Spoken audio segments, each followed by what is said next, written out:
Assalamualaikum warahmatullahi wabarakatuh. A'udzu billahi minasyaitonir rajim. Bismillahirrahmanirrahim. Alhamdulillahi rabbil alamin. Wassalatu wassalamu ala asyrafil anbiya'i wal mursalin wa ala alihi wa sahbihi ajma'in. Rabbi shrah li sadri wa yassir li amri wahlul 'uqdatam min lisani yafqahu qawli. Subhanaka la ilma lana illa ma 'allamtana innaka antal alimul hakim wala haula wala quwwata illa billahil aliyil azim.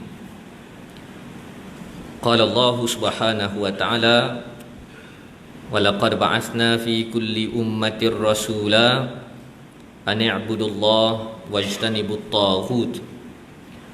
Allah berfirman, dan sesungguhnya kami telah utuskan bagi setiap umat itu Rasul, masing-masing membawa seruan, abdikanlah diri kepada Allah dan jauhkanlah diri dari taghut. Sadaqallahul azim.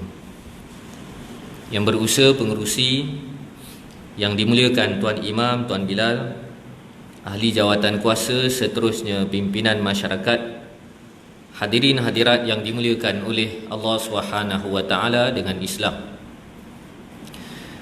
InsyaAllah seperti yang diwartakan, kita akan bahas tadabbur suratul Baqarah bermula dari ayat 77. Allah Subhanahu wa taala berfirman, awala ya'lamuna anna Allah ya'lamu ma yusirruna wa ma yu'linun wa minhum ummiyuna la ya'lamuna al-kitaba illa amaniya wa inhum illa yadhunnun. Allah berfirman, dan tidaklah mereka tahu bahawa Allah mengetahui apa yang mereka sembunyikan dan apa yang mereka nyatakan. Dan di antara mereka ada yang buta huruf, tidak memahami kitab Taurat, kecuali hanya berangan-angan dan mereka hanya mengagak-agak. Sadaqallahul azim. Baik, sebagai mendapat gambaran yang ada kesinambungannya, kita perlu faham sebelum daripada ayat yang kita bacakan ini. Dalam pertemuan yang lepas, kita telah bahas sikap di kalangan ahli kitab Yahudi Bani Israel. Mereka cuba menyembunyikan fakta-fakta kebenaran ajaran Islam yang mereka boleh kutip di dalam kitab-kitab mereka. Jadi ayat sebelum itu, ayat 76, secara munasabatul ayah, kesinambungan ayat Al-Quran, Allah telah mendedahkan ada di kalangan mereka yang menegur, yang memarahi di kalangan puak-puak Bani Israel yang tersebut, yang termengaku bahawasanya ajaran Islam yang dibawa oleh Nabi Muhammad ini ajaran yang selari seperti yang termaktub di dalam kitab-kitab mereka. Jadi yang terlepas cakap ni adalah orang-orang biasa, bukan strategis, bukan ilmuwan mereka, bukan missionary mereka, tetapi orang-orang awam yang tidak tertakluk dengan strategi Bani Israel secara spesifik. Maka apabila mereka terlepas cakap gitu, lantas pemuka-pemuka mereka, ilmuwan-ilmuwan ataupun pendeta-pendeta mereka menegur, kenapa kamu cakap gitu? Kalau kamu kata ciri-ciri Muhammad ni macam ada dalam Taurat, macam ada dalam kitab-kitab kita terdahulu, seronoklah pengikut Muhammad boleh tegakkan hujah mereka. Kita nak menjawab lepas ni susah, baik kamu diam sahaja. Jadi selepas daripada sikap mereka begitu, yang secara sengaja menyembunyikan kebenaran, lantas Allah sambung, awala ya'lamuna anna Allah ya'lamu ma yusirruna wa ma yu'linun. Jadi Allah katakan sebenarnya mereka tidak mengetahui, mereka tidak mengetahui dalam kadar yang yakin bahawasanya Allah mengetahui apa yang mereka sembunyikan dan apa yang mereka nyatakan. Jadi kalau kita lihat, terdapat sikap yang sama antara puak-puak Yahudi Bani Israel dengan golongan munafikin. Dalam permulaan suratul Baqarah, Allah ceritakan bagaimana sikap golongan munafikin. Mereka suka bersikap talam dua muka dan menyembunyikan kebenaran. Allah katakan, wa iza laqul ladzina amanu qalu amanna wa iza khalau ila syayatinihim qalu inna ma'akum. Jadi pattern ayat seperti ini merujuk kepada puak munafikin pun ada, merujuk kepada puak-puak Yahudi Bani Israel pun ada. Jadi antara puak munafik dan Yahudi ni, dia ada sikap yang sama. Sikap talam dua muka, opportunis. Bila keadaan memperlihatkan mereka untung kalau mengaku sama-sama Islam ataupun berpihak kepada orang-orang Islam, mereka akan mengaku. Kemudian bila mereka balik bersama dengan komplot kelompok mereka, maka mereka katakan kami hanya main-main. Jadi bukan sekadar dalam ayat itu saja tadi yang dibacakan tadi, suratul Baqarah juga kita dah bahaskan dalam pertemuan awal kita, surah Al-Baqarah ayat 14. Begitu juga ada di dalam ayat yang lain, wa idza khalau addu alaikumul anamida minal ghaiz. Allah ceritakan berkenaan ciri golongan munafikin yang bekerjasama dengan puak-puak Yahudi Bani Israel. Apabila mereka bersama dengan Nabi Muhammad dan pengikutnya, mereka tunjuk rasa kasih, rasa sayang. Tetapi apabila mereka beredar, mereka tidak bersama dengan Nabi dan para sahabat, Allah gambarkan mereka menggigitkan, mereka mengetap gigi, mereka menggenggam tangan, geram dengan orang-orang Islam. Jadi itu sikap talam dua muka ataupun hipokrit yang ada pada puak-puak munafikin, dan begitu juga dalam konteks ayat ini ada pada puak-puak Yahudi Bani Israel. Jadi sebab itu dalam peristiwa Ahzab, perang Khandaq, kita dapati antara puak-puak Yahudi bersepakat dengan puak-puak munafikin. Antara sebabnya apa? Kerana mereka ada sifat yang lebih kurang sama, yang tadi disebutkan tadi. Baik. Jadi dalam ayat ini Allah Subhanahu wa taala katakan ya'lamu ma yusirruna wa ma yu'linun. Allah Maha mengetahui apa yang mereka rahsiakan, apa yang mereka nyatakan. Menariknya, secara balaghah Quraniyah, secara penilaian sastra dalam Al-Quran, Allah sebut ma yusirrun, kemudian baru sebut wa ma yu'linun. Apa yang kamu rahsiakan dan apa yang kamu nyatakan. Secara logiknya ayat ini sepatutnya Allah ya'lamu ma yu'linun wa ma yusirrun. Sepatutnya sebut Allah tahu apa yang nyata dan Allah tahu apa yang rahsia. Sepatutnya begitu, sebut nyata dulu baru sebut rahsia. Sebab nyata ni benda zahir. Yu'linun, perkara yang dizahirkan, yang diiklankan. Iklan bahasa Melayu, iklan-iklan ni ambil bahasa Arab, iklan. I'lan, yu'linun, yang diiklankan, yang dinyatakan, yang dizahirkan. Jadi secara logiknya ayat Al-Quran gini, Allah sebut aku tahu, Allah tahu apa yang kamu zahirkan, apa yang kamu sembunyikan. Sepatutnya begitu. Tetapi Allah nak memberi penjelasan bahawasanya pengetahuan aku lebih daripada jangkaan kamu. Sebab itu Allah katakan aku tahu apa yang kamu sembunyikan. Kalau Allah tahu apa yang kamu sembunyikan, apatah lagi yang dinyatakan. Lagilah senang untuk Allah tahu. Dan dalam ayat ini Allah katakan awala ya'lamun. Awala ya'lamun, mereka tidak mengetahui, mereka tidak mempunyai ilmu. Sedangkan kalaulah kita boleh interview puak-puak Bani Israel waktu tu, kan, kalau kita tanya Allah tahu segala benda, mesti mereka kata Allah tahu segala benda.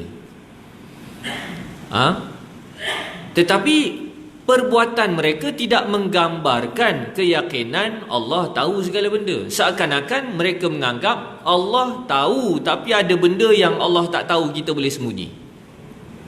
Jadi Allah gunakan perkataan ya'lamun, kata akarnya ilmu. Ilmu secara definisi yang lebih tepat, ilmu itu bukan tahu. Ilmu itu bukan tahu. Kalau tahu, sekadar tahu begitu sahaja, itu informasi. Informasi, pengetahuan. Dalam bahasa Al-Quran, bila sebut ilmu, ia mesti disusuli dengan ketaatan.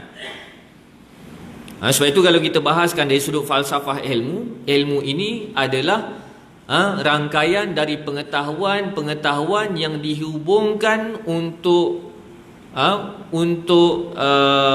memperkenalkan kepada kita mana betul dan mana salah, dan kita ikut mana yang betul. Itu ilmu. Jadi kita jangan anggap kalau kita dah tahu benda itu, ataupun kalau kita dah belajar benda itu, kita berilmu. Tidak. Sedangkan konteks di dalam ayat ini merujuk kepada ahli kitab. Sebahagian di kalangan mereka banyak baca kitab.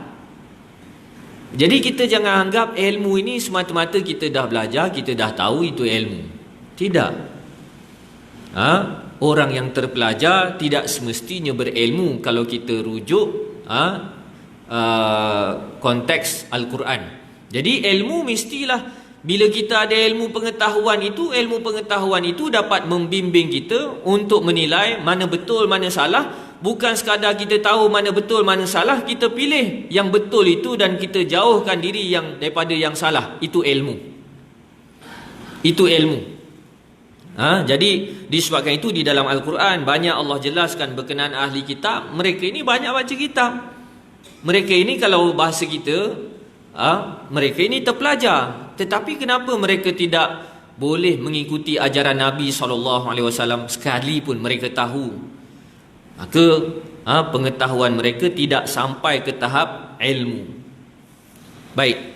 Jadi Allah katakan annallaha ya'lamu ma yusirrun. Mereka sesungguhnya Allah tahu apa yang mereka rahsiakan dan apa yang mereka zahirkan. Di dalam ayat yang lain, dalam surah Taha, Allah katakan ya'lamu sirra wa akhfa. Allah itu mengetahui perkara yang rahsia dan perkara yang tersembunyi. Ditafsirkan oleh para ulama bahawasanya yang tersembunyi itu Allah tahu apa yang kamu akan buat sebelum kamu buat. Allah tahu apa yang kamu buat, apa yang kamu akan buat sebelum kamu buat. Allah tahu apa yang kamu nak kata sebelum kamu kata. Jadi pengetahuan Allah itu meliputi segalanya. Tetapi masalahnya di kalangan pendeta ahli kitab Bani Israel, mereka menganggap komplot mereka membohongi ajaran Islam dapat dirahsiakan dari pengetahuan Allah Subhanahu wa taala. Jadi suka untuk diingatkan bahawasanya puak-puak Yahudi ini, mereka bukan tidak tahu Islam tu betul, mereka tahu Islam tu betul. Tetapi oleh kerana ego, mereka tak dapat tunduk dengan ajaran Islam yang dibekalkan kepada Nabi akhir zaman. Wa minhum ummiyuna la ya'lamun al-kitab. Dan ada di kalangan mereka ummiyun yang tidak mengetahui kitab, melainkan dengan angan-angan harapan begitu sahaja dan mereka ikut ajaran yang diajar oleh pendeta-pendeta mereka hanya dengan sangkaan, dengan agak-agak, tanpa kesedaran dan pegangan ilmu yang kukuh.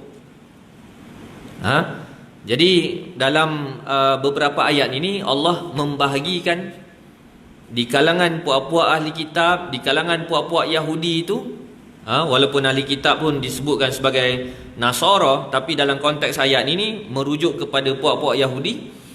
Ada di kalangan mereka yang betul-betul think tanknya, dialah yang merencanakan penipuan, dialah yang membuat plot penyelewengan dia. Ada pula yang jenis ikut-ikut sahaja. Yang ikut-ikut inilah yang Allah katakan wa minhum ummiyun. Di kalangan mereka, kalau diterjemahkan dalam bahasa kita, golongan yang buta huruf. Tetapi kalau kita lihat dari sudut asal usul bahasa Arab, bila disebutkan ummiyun, ummi diambil daripada perkataan mak, ummi. Ummiyin, ummiyun bermaksud orang yang tak tahu apa-apa, seakan-akan orang tu baru lahir daripada rahim ibunya. Jadi kita manusia semuanya lahir dalam keadaan tak tahu apa benda. Tak tahu apa benda. Dalam keadaan tak tahu apa benda, terpulang pada kita lah untuk mempelajari ilmu, untuk mencari makna kehidupan sebenar dengan ilmu pengetahuan. Maka atas tak tahu apa-apa itulah menyebabkan di dalam bahasa Arab, bila merujuk kepada golongan yang buta huruf, golongan yang tak tahu apa benda, yang kehidupannya tidak bergantung dengan pergantungan ilmu, disebutkan sebagai ummi. Jadi ummi tak semestinya tak pandai membaca, tak erti apa benda pun ummi juga. Tak nak berfikir pun ummi juga. Jadi disebutkan secara bahasa Arabnya, orang yang belum mengetahui, tanpa pengetahuan, tanpa ilmu, seakan-akan dia baru lahir daripada perut ibunya. Ini asal usul kenapa orang tak erti apa benda disebut sebagai ummi. Dalam Al-Quran, bila sebut ummi, orang yang buta huruf, orang yang tidak memiliki ilmu, terbahagi kepada dua kelompok. Satu kelompok musyrikun fi Makkah, golongan musyrikin di Makkah, dan satu kelompok lagi ahli kitab di Madinah. Ahli kitab di Madinah. Jadi fasa awal dakwah Nabi SAW berdepan dengan kedangkalan musyrikin Quraisy. Yang mana musyrikin Quraisy, masalah kedangkalan mereka adalah kerana terputusnya bekalan wahyu yang lama tak sampai kepada mereka, menyebabkan musyrikin Quraisy ini sekadar ada niat, ada perasaan nak buat baik, tapi tak ada pedoman. Tak silap dulu saya pernah ceritakan bahawasanya kita jangan anggap musyrikin Quraisy ni jenis nak buat jahat sentiasa. Tidak, mereka ni nak buat baik, tapi tak kena cara. Tak kena cara. Antara yang menarik dalam syair jahili, antara tema syair jahili ni adalah memuji-muji arak. Mereka menjelaskan kenapa mereka minum arak. Kerana untuk merangsang diri mereka supaya banyak bersedekah. Supaya banyak bersedekah. Mereka ceritakan betapa mulianya air arak yang terisi dalam gelas, dalam gelas perak mereka. Maka bila minum, tidak sedarkan diri. Waktu tidak sedarkan diri, ramai yang datang mengerumuni orang yang tengah mabuk ni, meminta bantuan. Dalam keadaan sedang mabuk, mereka bagi duit bantuan, bagi sedekah, bagi. Kemudian bila dah sedar daripada mabuk, dah waras balik, baru mereka sedar duit mereka dah habis disedekahkan, disumbangkan pada orang lain. Maka dia katakan, alangkah tingginya budi pekerti aku. Maksudnya apa? Mereka minum arak itu adalah untuk merangsang diri mereka untuk buat baik. Untuk buat baik. Banyak sebenarnya dari satu sudut kita lihat mereka memang tidak bertamadun. Tetapi dari sudut hasrat nak buat baik, mereka nak buat baik. Maka itulah fungsi para nabi dan rasul, bukan menjadi argumen utama untuk mempertikaikan niat orang tu baik ataupun niat orang tu. Secara tabiat manusia memang ada dorongan nak buat baik, tapi cara nak buat baik tu tak reti. Maka inilah halangan yang dihadapi oleh Nabi SAW, ummiyun di kalangan musyrikin Quraisy, sampai tawaf pun bogel apa semua. Itu ada alasan-alasan mereka kenapa tawaf bogel. Kerana bagi mereka nak menghadap Tuhan kena tinggalkan segala dunia. Maka baju-baju apa semua itu dunia, kena tinggalkan. Biar kita betul-betul bulat dengan Tuhan. Jadi ada alasannya. Tapi masalahnya mereka tidak ada ilmu. Mereka nak buat baik, nak melakukan ketaatan, nak mengenali Tuhan, mereka tidak ada ilmu itu. Lantas datangnya Nabi SAW mengajar. Begitu juga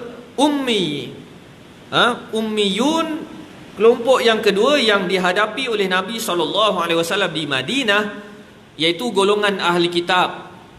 Golongan ahli kitab sama ada Yahudi ataupun Nasrani. Jadi timbul persoalan, kenapa puak-puak Yahudi ini berada di Madinah? Kenapa mereka tidak ada di Makkah? Kerana berdasarkan analisa mereka, mereka mengetahui Nabi akhir zaman akan datang membawa kemenangan di Yathrib. Maka mereka nak bersama dengan Nabi akhir zaman hanya waktu kemenangan sahaja. Buat apa susah-susah pergi ke Mekah? Baik tunggu dekat Yathrib sahaja. Bai'ah dengan Nabi akhir zaman waktu dia menang, waktu dah ada negara. Kalau kita pergi ke Mekah susah-susah, kita pun sekali kena seksa. Maka ternyata bila Nabi SAW berhijrah, mereka tidak bersedia untuk berbai'ah dengan Nabi SAW, sebab antara faktornya kerana ego. Baik, ahli kitab yang berada di Madinah, ummiyun itu, mereka menganggap mereka kononnya mengikuti, mereka sebagai pengikut Nabi Musa, pengikut Isa. Jadi kita kena hati-hati logik kita berfikir. Mereka klaim mereka ikut Nabi Musa. Jadi dengan klaim tersebut, yang salahnya siapa? Yang salahnya mereka, bukan Nabi Musa. Jadi kita kena faham betul-betul kalau ada orang berperangai tak betul ke, ataupun melakukan kekeliruan ke, kan, melakukan tindakan yang melampau ke, kemudian mereka dakwa kami ikut ajaran ini, kami ikut tokoh ini, kami ikut tokoh itu. Tokoh tu tak salah, dia yang salah. Dia yang salah. Jadi banyak tokoh-tokoh di dalam Islam yang hari ini dituduh sebagai pengganas ke, sebagai macam-macam. Padahal orang hanya klaim ikut mereka, sedangkan mereka tak pernah ajar begitu. Baik, jadi puak-puak Yahudi mendakwa Nabi Musa, kami ikut agama Nabi Musa, padahal Nabi Musa tak pernah ajar Yahudi. Puak-puak Nasara pula, Nasrani, mendakwa mereka ikut Nabi Isa, padahal Nabi Isa tak pernah ajar agama Nasrani. Baik, jadi sambung, wa minhum ummiyuna la ya'lamuna alkitab. Mereka itu tidak mengetahui, maksudnya apa? La ya'rifuna alkitab. Puak-puak Yahudi, ada puak-puak Yahudi, orang kebanyakan mereka hanya ikut pendeta-pendeta mereka. Mereka hanya ikut fatwa, pendapat, ketetapan daripada pendeta-pendeta mereka, tanpa mereka mengetahui apakah asas ketetapan-ketetapan sebut. Jadi dalam Islam pun ada masyarakat awam, kan, orang awam. Orang awam ni fatwa apa, mazhab orang awam ni sebenarnya mazhab apa? Sebenar-benarnya, kan, sebenar-benarnya mazhab kita orang awam ni mazhab ustaz kita, mazhab mufti kita sebenarnya. Sebab apa? Kita bila orang kemukakan bila kita bertanya satu topik, kemudian ustaz kita ke, tok guru kita ke bagi jawapan, jawapan tu kita tak boleh nak analisa. Jawapan ni ikut usul mazhab mana, ikut kaedah mazhab mana. Jadi sebenarnya mazhabul awam, mazhabul mufti. Mazhab orang awam ni mazhab mufti. Jadi kelompok orang awam ni ada dekat orang Islam pun ada, dekat puak-puak ahli kitab pun ada. Dalam konteks ayat ini merujuk kepada orang awam, mereka hanya ikut secara membabi buta kepada ahbar, kepada pendeta-pendeta mereka, dan barangkali di kalangan mereka tidak mengetahui apa yang ada dalam Taurat. Sebab apa? Sebab pendeta-pendeta Yahudi telah mendoktrin di kalangan pengikut-pengikut mereka, jangan baca Taurat sangat.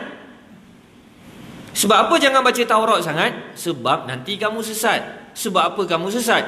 Taurat ni tinggi sangat, kamu ni orang awam.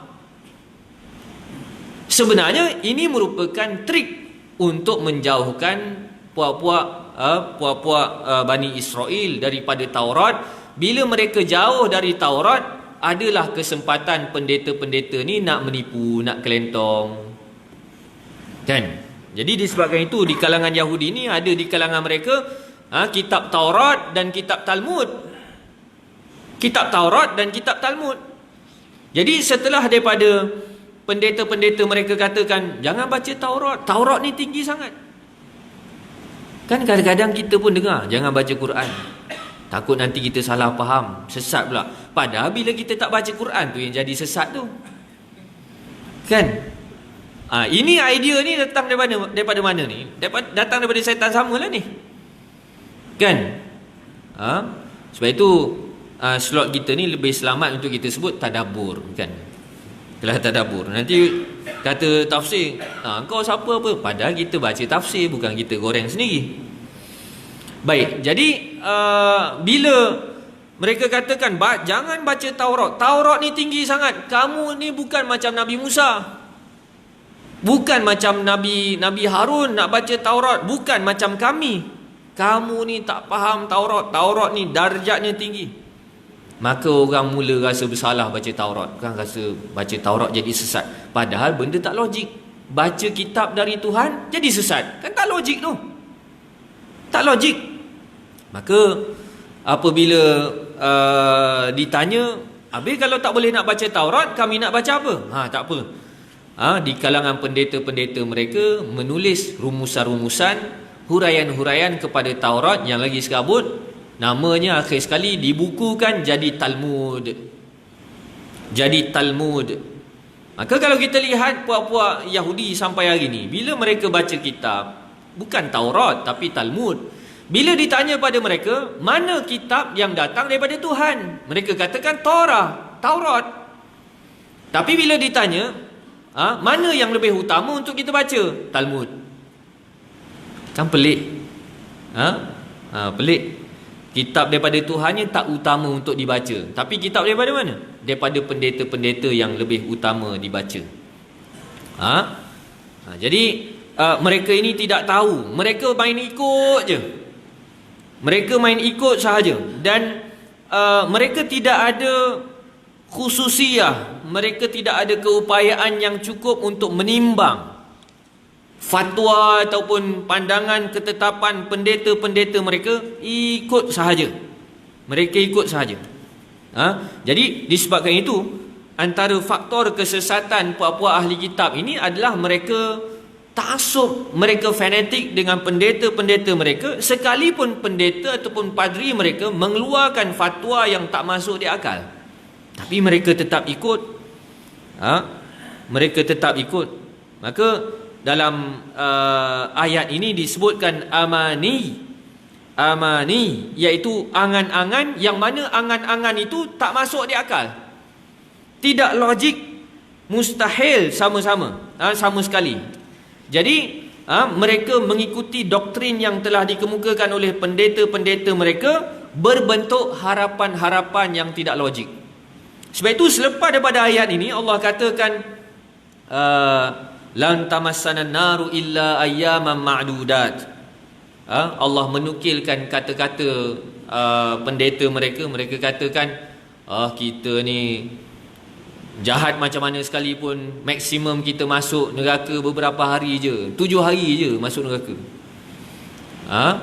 Jadi pegangan-pegangan itulah yang mereka ikut, dengan harapan-harapan yang tinggi, pada masa yang sama memandang rendah terhadap ancaman-ancaman Allah Subhanahu wa taala.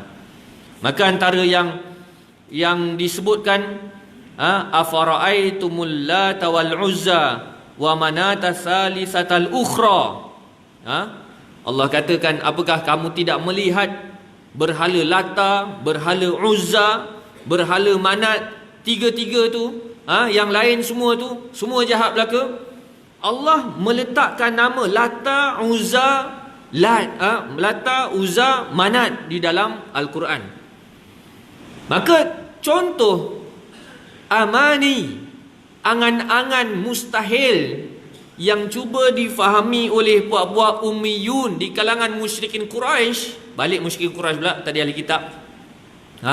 Mereka katakan, tengok dalam kitab suci tu, dalam kitab suci Muhammad pun ada Lata, ada Uzza, ada Manat.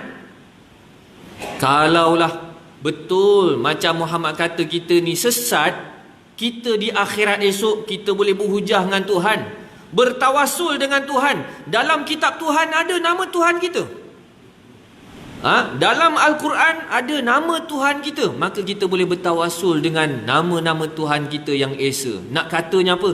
Quran pun mengiktiraf Tuhan kita. Tak ke tak masuk akal tanggapan begitu? Jadi tanggapan ataupun harapan palsu mereka katakan, kalaulah akhirat esok dah terbukti apa yang dicakap oleh Muhammad ni betul, kita ni salah, jangan bimbang, kita tetap selamat. Sebab apa tetap selamat? Dalam kitab Muhammad kan ada nama Tuhan kita. Takkan tak ada markah langsung? Takkan tak ada markah langsung? Mestilah ada. Kita boleh berhujah dengan Tuhan yang sebenar di akhirat. Ini kau sendiri mengiktiraf Tuhan kami. Padahal dalam Quran Fir'aun kan berapa banyak? 74 kali nama Fir'aun dalam Quran. Setan lagi banyak. Iblis pun banyak. Bukan maksudnya bila disebut dalam Quran bermaksud watak-watak itu watak-watak yang dimuliakan oleh Allah. Jadi benda ni benda tak masuk akal, benda mustahil, tapi mereka boleh mencipta angan-angan. Kalau hari ni kan amani, angan-angan yang tak masuk di akal. Macam mana? Kalau di kalangan puak-puak liberal, terang-terang dah buat dosa tu, terang-terang buat jahat. Bila ditegur perbuatannya dosa, tanggapan ataupun pegangan ni pegangan yang menyeleweng, dikatakan Tuhan kan Maha Rahmat. Kan angan-angan tu bermaksud apa? Bermaksud sekalipun aku buat benda yang telah dilarang oleh Allah, rahmat Allah tu kan luas. Rahmat Allah tu kan luas. Maka sekaligus dia mendakwa Allah buat kerja sia-sia. Sebab apa? Allah buat larangan, kemudian Allah tidak menguatkuasakan larangannya. Jadi ini sebenarnya kepincangan logik yang dialami oleh puak-puak kafir di kalangan musyrikin Quraisy dan di kalangan ahli kitab. Baik. Jadi ditafsirkan lagi oleh para ulama, illa amaniya wa inhum illa yadhunnun. Mereka ikut dengan harapan palsu, dengan penyelewengan palsu, dan mereka tidak ikut apa yang dikemukakan oleh pendeta mereka, melainkan secara agak-agak sahaja.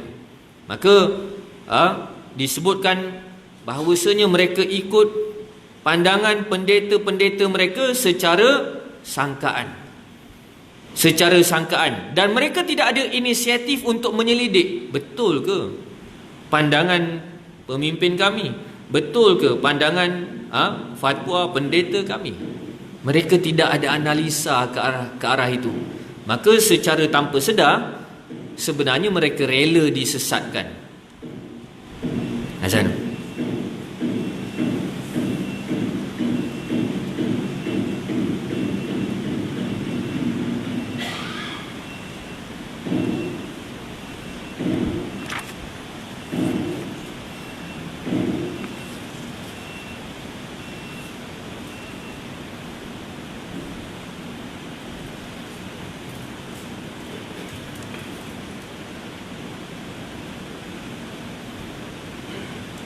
Allahu Akbar, Allahu Akbar,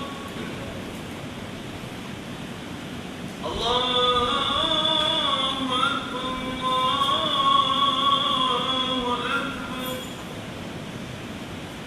Asyhadu an la ilaha illallah. Asyhadu an la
Baik, kita sambung sedikit. Maka Allah juga menjelaskan kepada kita bahawasanya faktor kesesatan mereka ini kerana mereka gemar mengikut sesuatu tanpa ilmu, tanpa keterangan yang jelas. Syekh Mutawalli Sya'rawi rahimahullahu ta'ala, dia mengatakan ayat ini seakan Allah mendedahkan karakter perkembangan aliran-aliran agama yang sesat. Antara karakter aliran agama yang sesat adalah dengan mendoktrin pengikutnya supaya mengikut sesuatu tanpa pendirian ilmu yang kukuh, ataupun segala ketetapan-ketetapan itu tidak memerlukan justifikasi ilmu yang jelas.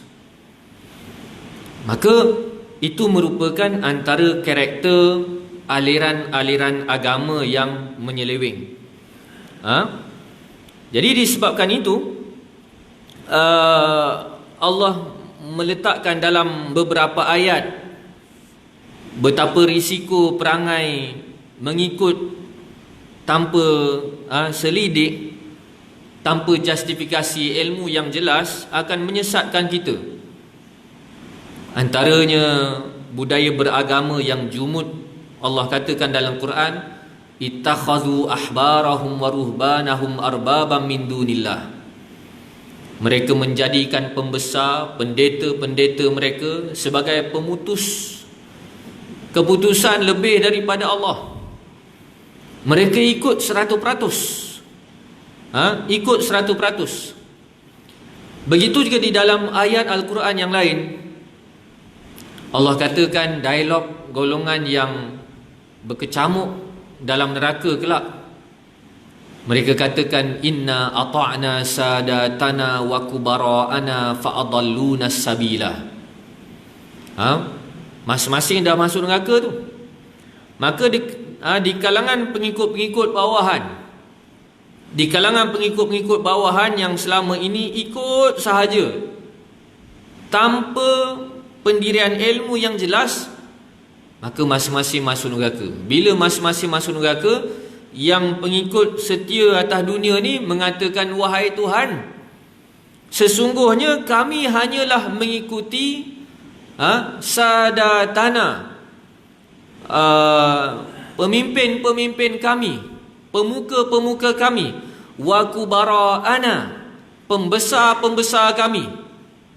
Ulama tafsir menjelaskan sadatana pemimpin, kubara'ana ulama ataupun pemimpin agama masing-masing. Fa'adalluna sabila, menyebabkan kami jadi sesat. Dalam konteks ayat ini, yang menyesatkan orang awam, puak-puak Bani Israel, siapa? Di kalangan pendeta-pendeta mereka, pendeta yang ada kepentingan.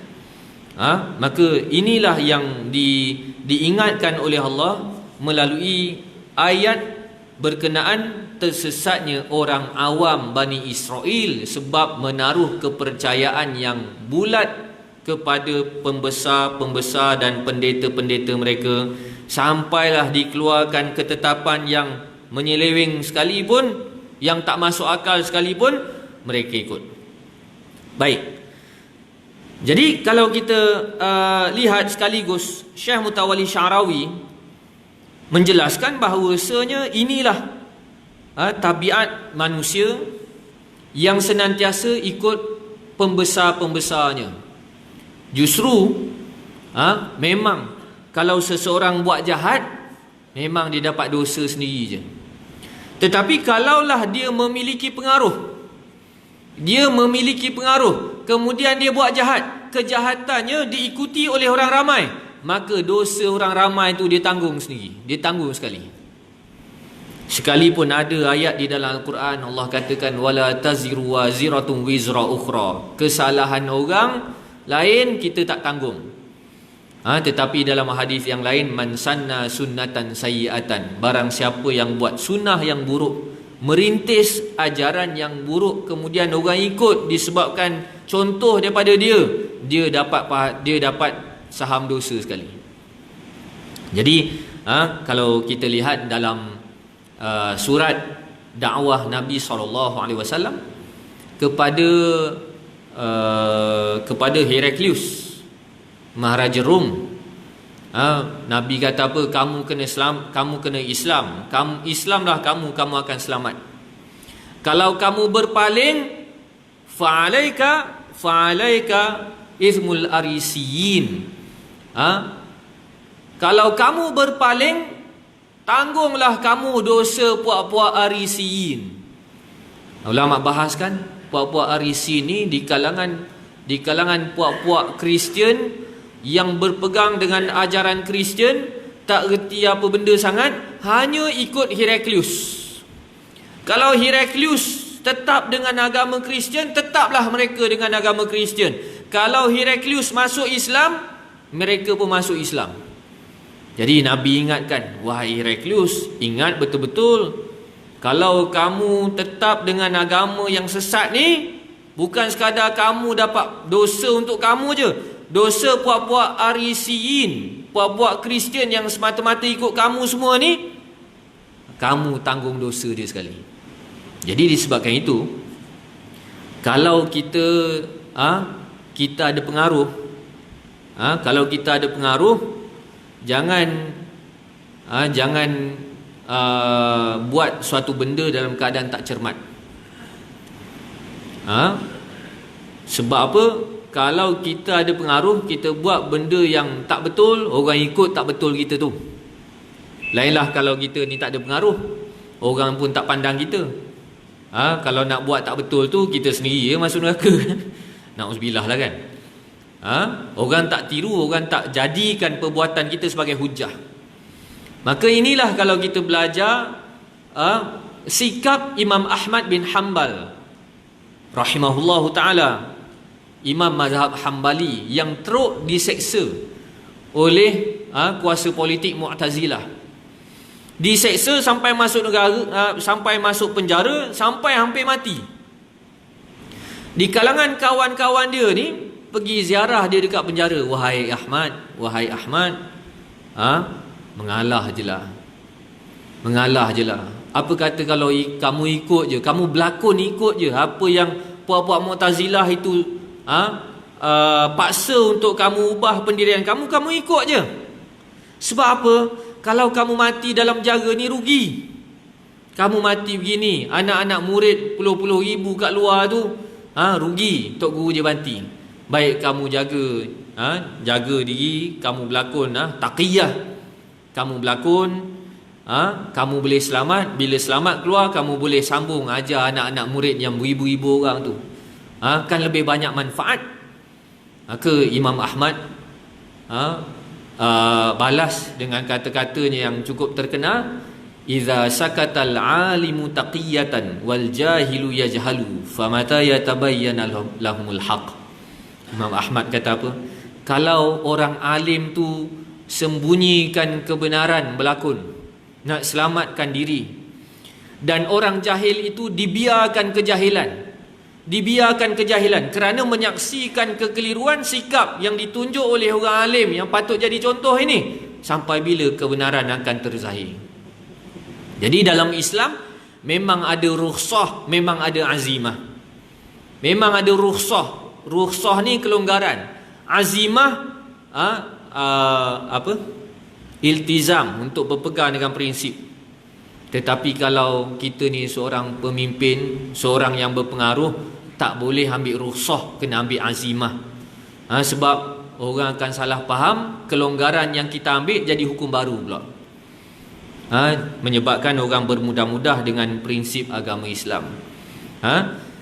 Baik, jadi sesatnya puak-puak mereka ini kerana ikut tokoh-tokoh mereka yang sesat, yang menyeleweng. Maka Allah katakan illa yazunnun, mereka ikut begitu sahaja. Dan sekaligus perbuatan ataupun sikap puak-puak ilmuan-ilmuan mereka yang suka menyelewengkan agama, Allah juga menjelaskan di dalam ayat yang lain, masalul ladzina hummilut taurah thumma lam yahmiluha kamathalil himar yahmilu asfara. Perumpamaan mereka yang menanggung Taurat. Di kalangan pendeta-pendeta Yahudi mengaji Taurat, belajar Taurat, thumma lam yahmiluha, kemudian mereka tidak menanggungnya, tidak menunjukkan kesungguhan, tanggungjawab dan komitmen kepada Taurat. Mereka itu seperti himar yang mengangkat barang-barang yang banyak. Jadi na'udzubillah juga kita jadi begini. Sebab apa? Kalau kita kenal perangai himar itu bagaimana, keldai memang dia suka angkat barang banyak.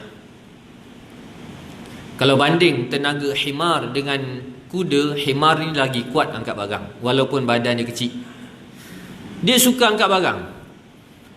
Logiknya kalau kita boleh temu bual himar tu, kalau boleh tanya apa pencapaian hidup, dia akan kata pencapaian hidup aku angkat barang banyak. Dia hanya tahu angkat barang banyak. Tapi bila ditanya barang tu barang apa, dia tak tahu. Fungsi barang tu tak tahu. Nilai barang tu tak tahu. Jenis barang tu dia tak tahu. Tapi yang dia tahu, bangga barang tu banyak. Ni himar. Bimbang juga kalau kita menuntut ilmu, kita sekadar bangga. Saya dah baca itu, saya dah baca kitab itu, saya dah mengaji itu, saya dah dapat sijil itu, dah dapat macam-macam. Tapi bila ditanya, komitmen ilmu-ilmu yang diajar tu macam mana? Yang dah dipelajari itu, fungsi ilmu yang dah dipelajari itu bagaimana? Apakah sikap kita dibentuk dengan ilmu itu, ataupun kita sekadar berbangga, aku dah belajar itu, aku dah belajar ini. Maka kalaulah sekadar kita belajar kemudian kita berbangga, saya belajar kitab itu, saya belajar kitab ini, saya dah mengaji peringkat itu, peringkat ini, sekadar bangga gitu saja. Tetapi nilai kehidupan kita tidak dibentuk dengan gagasan ilmu yang jelas. Kama salil himar, seperti keldai yang sekadar bangga angkat barang banyak. Baik. Jadi ini merupakan masalah yang dialami oleh puak-puak ahli kitab, terutamanya Bani Israel, kerana mereka ini bukan masalah mereka ini tidak belajar ke apa. Di kalangan mereka ada yang belajar, ada yang membaca kitab, tapi masalahnya mereka tidak sampai ke darjat maqasid tujuan ilmu itu yang sebenar. Mereka hanya menjadikan ilmu sebagai alat untuk dibangga-banggakan, tetapi untuk diterjemahkan sebagai ketaatan, tak mampu untuk sampai ke situ. Baik, cukup. Hari ini 2 ayat, akan datang 79 pula. 79 lagi perbahasan berkaitan dengan penyelewengan yang dibuat oleh mereka ke atas kitab mereka. Baik, jadi rasa sekadar itu sahaja untuk malam ini. Mudah-mudahan Allah kurniakan kepada kita ilmu yang berkat. Allahumma balagh, Allahumma fashhad. Ya Allah, aku telah sampaikan. Ya Allah, saksikan apa yang telah aku sampaikan. Wallahu alam. Assalamualaikum warahmatullahi wabarakatuh. Sebagaimana biasa tuan-tuan, infak fi sabilillah termasuk untuk sekolah rendah integrasi terasi Islam Hawariyun Poklam.